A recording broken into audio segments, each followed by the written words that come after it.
But first tonight at 6, documenting officer-involved shootings, how social media is playing a bigger role in the 21st century.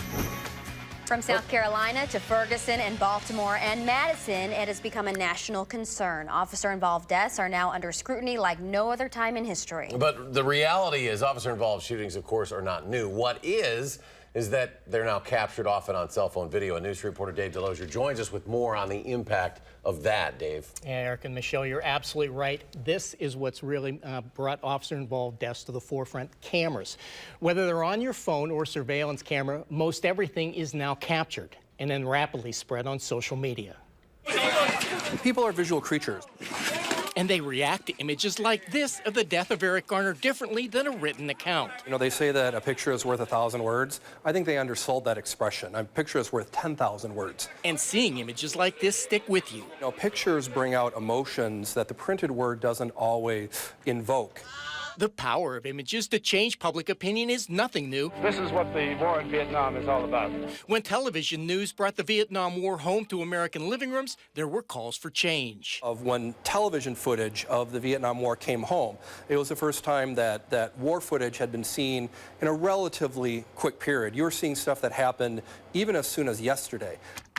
Now these images are reaching a wider audience and traveling faster through social media. I mean, in the past, when an incident like this would happen, it would be a local tragedy, and only people in a set geographic region would be exposed to a story. Nowadays, with things like Facebook and Twitter and all that, you don't have a set geography, you have a set likeness, a central consciousness. You know, they call it the Hive Collective. The power of these images and the wide reach of social media also comes with risk. This photo of purported motorcycle gang members in Waco, Texas, lit up social media. Well, part of it is we don't know the context of that story. We don't actually know who those people are. Yes, they look like gang members, but were they part of it? Did they show up after the fact just to see what they had heard about? We don't know the context of that story, but yet that picture has become a story in itself.